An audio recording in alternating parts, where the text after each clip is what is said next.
You are the man who gave them the power to destroy themselves. And the world is not prepared. 8,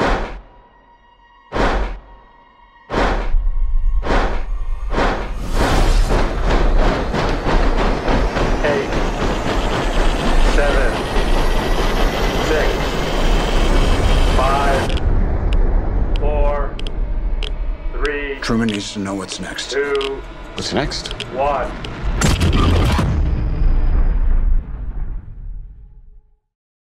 Hello everyone, or good morning everyone, whatever you call it. Honestly guys, I just your good old neighbor Nick Cake, Spider-Verse, and Frozen 2, and Camp Possible Fans 2001. Let's talk about Indiana Jones 5 and the Tower of the Destiny. You know that film, which came out at 1 year ago. When this film came out on June 30th.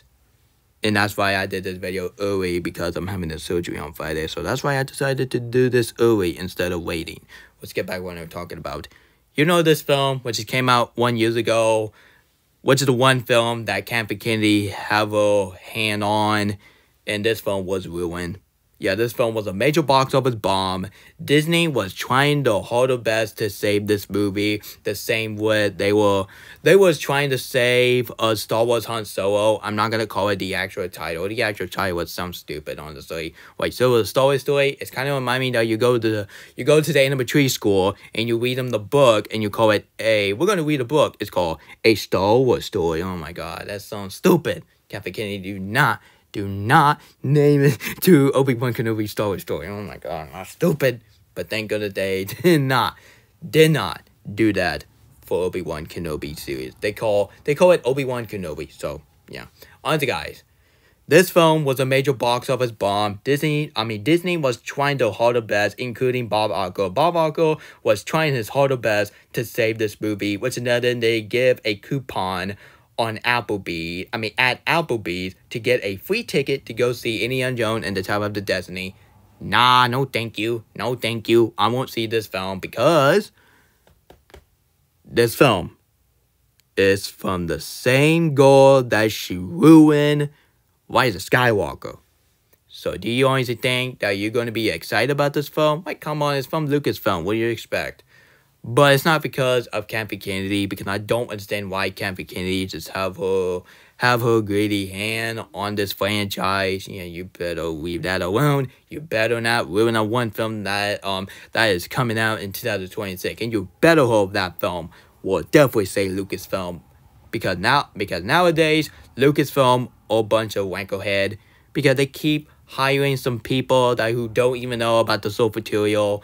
Like, honestly guys, I like the director from Logan, just because Logan is a masterpiece, which is my favorite Wolverine movie ever, but not until Deadpool Wolverine will come, and that will be my favorite Wolverine movie ever. I just think it's even better than the 2013 movie, which is not in the Wolverine.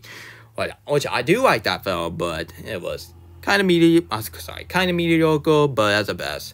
But I gotta say, but here's one character that I absolutely despise the most, more than Kathleen Kennedy's, which is none other than Phoebe Waller-Bridge. No, people, I'm not talking about Phoebe from the Legend of Media, which is the same girl that she's a huge fan, or one of the most underrated MCU movies, which is none other than The Marvel. I absolutely enjoy that film. Even I think the villain was kind of stupid. I mean, really stupid. But Brie Larson was really attractive in that film. And thank goodness she did a smile in that film. Instead, she didn't even smile in the first film. But in the second film, it was kind of wacky and silly. But I do like female characters who is wacky and silly, which is really good character development, to be honest.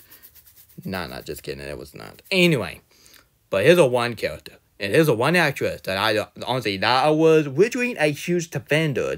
When I was watching this film, I couldn't believe why they completely made this character as a ditbag, I think, which is none other than Phoebe Waller-Bridge, which is the same writer that she wrote No Time to Die, which is my favorite James Bond movie ever. Seriously, Phoebe Waller-Bridge, so are you telling me that you go to Masterpiece and now you go into the one film that you disrespecting Harrison Ford? You leave this man alone. Why would you disrespect him to the legend? Especially for that one scene in this film, which I couldn't believe why I liked that scene to begin with, Which another than honestly guys, there was in that casino scene, which I think that scene was kinda unnecessary. But honestly guys, it was kinda like a casino scene, but not as bad as the Last Jedi casino scene, which that is the worst casino scene, because that casino scene was trying to be like a Wabidino casino scene. But let's talk about the scene from the casino scene. But honestly guys, which another than the one scene when the bad guy God said, "Who are you?" And Indiana Jones said, "I'm her godfather." And Phoebe Waller-Bridge had the audacity to say, "Oh, we both are radiating." Yup, my hype about this film just got flushed down the freaking toilet. Phoebe Waller-Bridge, why on earth that you dish on Harrison Ford? You don't disrespecting the legend like that. That's why I dislike Phoebe Waller-Bridge. Especially, she said one of the worst line that she ever said, which is another thing, she was talking about something beautiful on the car chase scene. Don't let me get started with that. This is even worse than a romantic scene from Attack of the Clone, which is another than Anakin and Padme. Even the people really like that scene, but I just don't understand why they like that scene. But I definitely agree with some people that scene will give me nightmares. So that's the worst scene. That is the worst scene, from Lucasfilm. But Phoebe Waller-Bridge talk about something beautiful. Like, come on, why on earth that you talk about something beautiful? In the middle of the car chase. There was a bad guy chasing you. Why are you talking about something beautiful? That is misleading right here. Even John Williams' score is very good, because at least it's not half-assed with the score. Even the action scene is the only good action scene, especially for the car chase, which the car chase was really entertaining. But I seriously thinking that the whole scene was really bad, honestly. CGI, PS2 game, aspect nonsense. But the villain in the movie, I gotta say, but I definitely agree with most people that I think the villain with the hat, that is the worst villain of the Indiana Jones franchise. I seriously thinking that the villain from the Crystal Skull is a way more terrible villain than the villain in this film. Yeah, I can see why Preston, which is my friend, really did not like this film. Because I couldn't believe why he see this film in theaters. Like, all the movies that you see, but you see this in theaters? Why not Spider-Man Across the Spider-Verse? Spider-Man Across the Spider-Verse is a way more entertaining, because at least they didn't make Gwen Stacy as a diss characters. I did not want to see a female characters to diss on the legend. That's why Hollywood is just fudging down the toilet, honestly. I really hope Hollywood gets itself together, and I really hope Lucasfilm will go back to the good old days. But until now, I'm going to be done with Lucasfilm until in 2026, which is the one film, which is another than the Mandalorian movies. Yeah, the Mandalorian movie are coming out in 2026, and you better hope that film will be a hit. But if that film's a bomb, it will be disaster from Lucasfilm. The same with the Star Wars show. Stop making these Star Wars shows. It's not worth it anymore. Sorry guys, that was my video about me wishing this film for the first anniversary of this disrespectful movies, which another Indiana Jones and the Tower of the Snows Fest. But if you enjoy Indiana Jones and please, I highly recommend you to hit the subscribe button, turn on notification, and share the with your whole family. I definitely agreed with the critic. I definitely agreed with Robert Storm. I definitely agreed with Harry Thomas Pictures. And even I don't like Troll Band Together fan, but I definitely agreed that he really did not like this film. And most importantly, I definitely agreed with my friend Preston. Even Preston do not like this film. Even Steven Spielberg loved this film, but I give it to you that on the rewatch, he will lie to her face and he is going to hate this film. I really hope so, because sorry, Steven Spielberg, but this film is not a masterpiece when you think it is. But Steven Spielberg have nothing to do with it. He was just watching it because he liked Indiana Jones. So, yeah.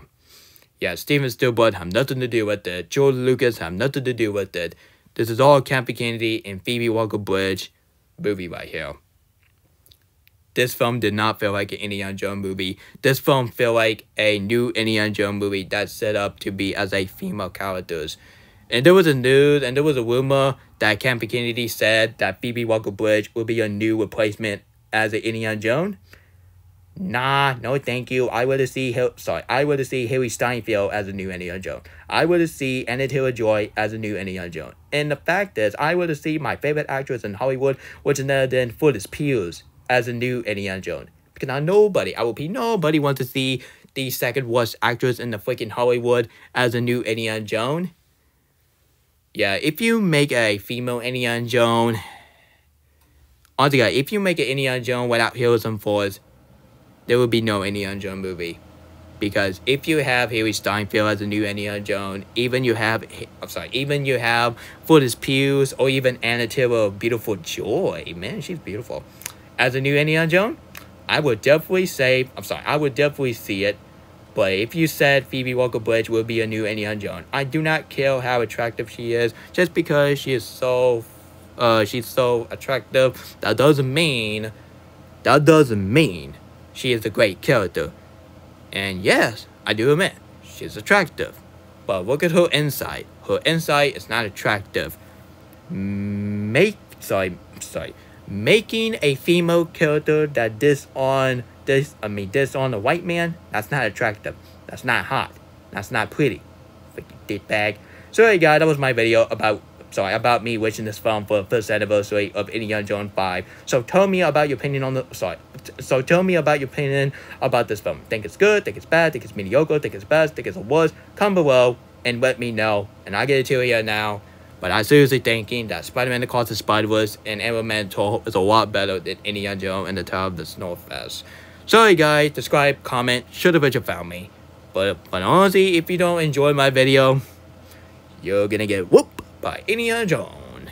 But in a family-friendly way, not in an inappropriate way. I'm not talking about those. No, let's not do that. Anyway. That was my video. So this is Nick Hicks, Spider-Verse, and Frozen 2, and Kim Possible Fan 2001 signing out. And you guys have a great morning, and I'll see you guys next time. And once again, adios everyone, and have a great morning everyone.